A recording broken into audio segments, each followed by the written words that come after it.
Hola, curiosas y curiosos de la historia. Para los antiguos egipcios, que hoy en día sigamos recordando sus hazañas y sus nombres, se podría considerar un gran éxito en su búsqueda de la eternidad. Todos nosotros conocemos nombres como Tutankamón, Ramsés o Nefertiti. Y eso ya es un gran punto de partida para una gente que creía que nombrar a un difunto le mantenía en parte con vida. Parte de su leyenda no sería lo mismo sin sus momias, que, aunque sus tumbas fueron saqueadas hace milenios, al menos muchas de ellas sobrevivieron escondidas. Y hoy hablaremos de una increíble historia. Además, me ha ayudado en el guión mi gran amigo Marc Mateos, un apasionado de la cultura egipcia. Pero antes, si no quieres perderte nada de nada sobre los vídeos que cuelgo cada semana, suscríbete y dale a la campanita. Soy JJ Priego, esto es Historias de la Historia, y aquí se cuenta la historia de otra forma. ¿Quieres saber más? Acompáñame.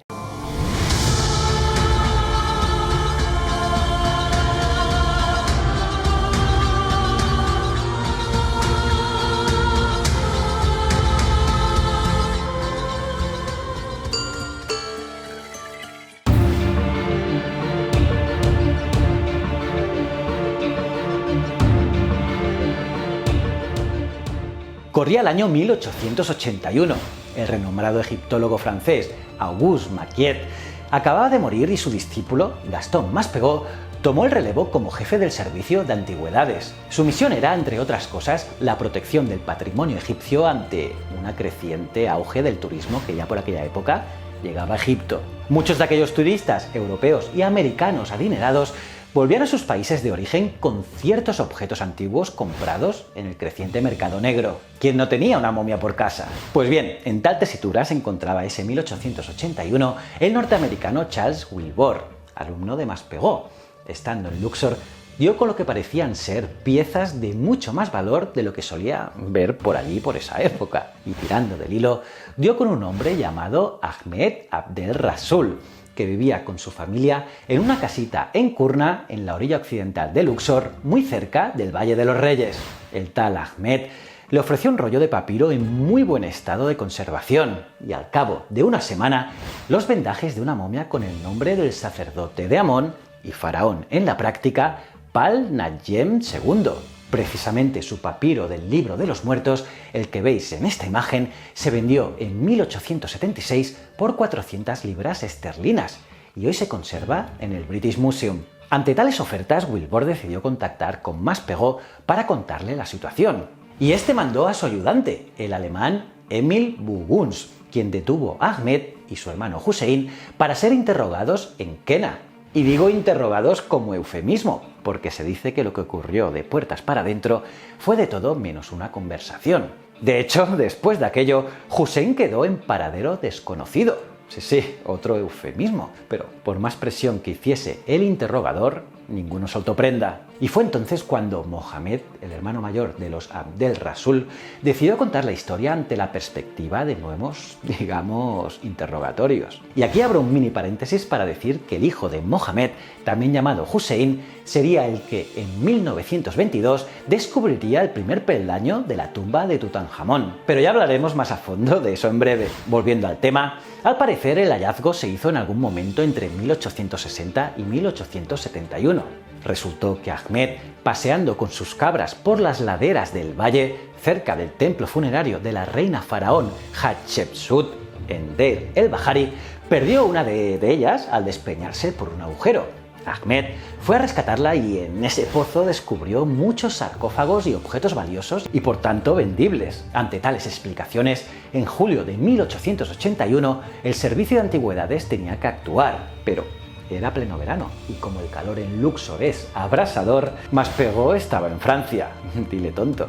Así que mandó a Buguns a realizar una inspección de urgencia. Y como corrió la voz de que se había encontrado un tesoro y también por el calor, Buguns realizó un vaciado completo de la tumba, que catalogó como DB320, y lo hizo solo en 48 horas. Por lo tanto, no se fotografió ni documentó nada. Simplemente se metió todo cuanto había en barcazas dirección El Cairo. Solo eso, y adiós. Pues bien, el destino de tan singular procesión era el nuevo Museo del Bulaq, fundado por el mismísimo Maguiet en 1858, que estaba en la orilla oriental del Nilo a su paso por el Cairo.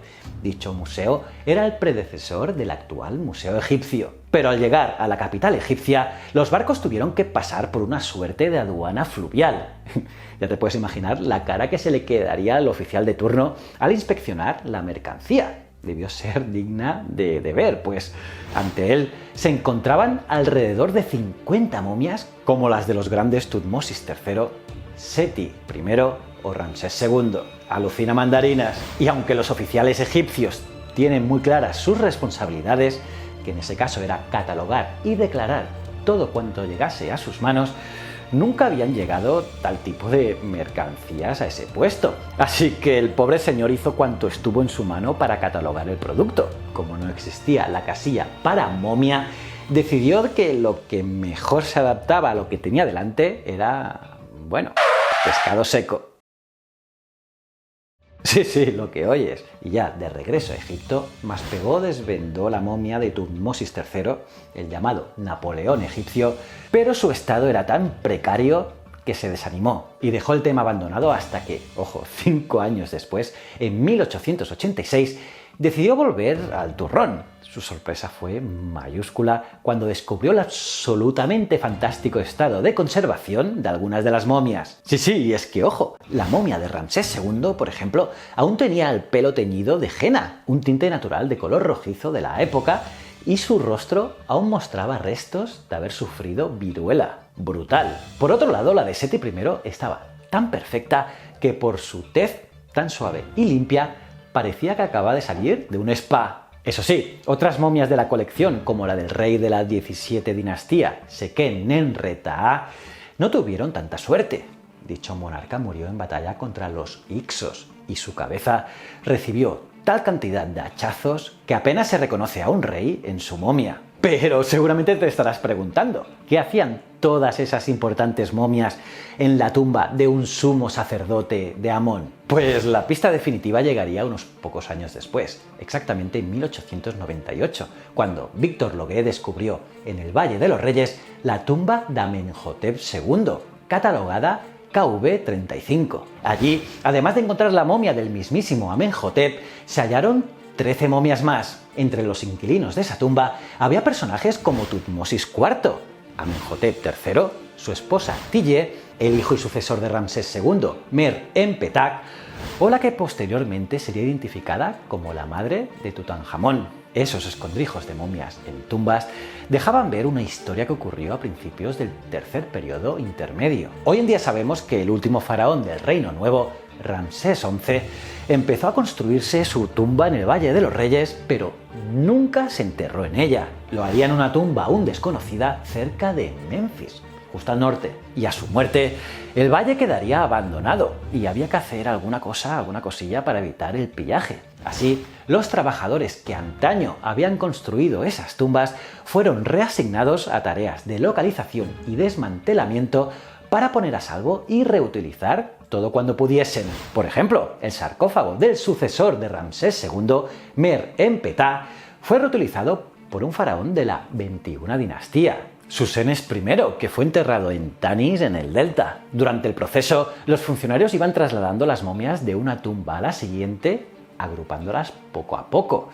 No sabemos el motivo por el que las momias de la tumba de Amenhotep II se quedaron finalmente allí, pero sabemos que la tumba de Seti I, la KV17, sirvió de hogar temporal a las momias de su hijo Ramsés II y de su padre Ramsés I antes de acabar en la DB 320. Y precisamente la momia de Ramsés I dio que pensar a Bunguks, pues encontró su sarcófago en el escondrijo, pero su momia ya no estaba. El misterio de su paradero quedó sin resolver hasta que, un siglo después, a principios de los años 1980, y ojo, al otro lado del mundo, en el Nayara Museum de Ontario, en Canadá, la egiptóloga Gail Gibson notó que una momia sin identificar tenía ambos brazos cruzados sobre el pecho, a imitación del dios Osiris, y en el Reino Nuevo, aquella pose estaba reservada únicamente a los faraones, por lo que la momia solo podía pertenecer a un rey. Y después de muchos análisis se determinó que la momia anónima era con muchísima probabilidad la del mismísimo Ramsés I, que fue vendida por la familia Abdel Rasul a James Douglas, quien fundaría el Nayara Museum en 1863. Así las cosas, Egipto reclamó la momia y el 24 de octubre de 2003 fue devuelto e instalado en el exquisito museo de Luxor. Y esta vez sí se hizo con toda la pompa posible, y no como un vulgar pescado seco. ¿Cómo os habéis quedado, curiosas y curiosos? ¿Qué os parecen estas historias de Egipto? Pónmelo en los comentarios si quieres más de este tipo. Y nada, aparte de darle me gusta al vídeo, suscribirte y campanita, debes mirar este vídeo de aquí, que es brutal. Y si no eres suscriptor, si no lo eres, pues no sé, dale ya a este botón de aquí. Y estos dos botones son mis otros dos canales, tanto Ciencias de la Ciencia como Easy Promos TV. Y recuerda, el conocimiento es un requisito esencial para la supervivencia. Muchísimas gracias.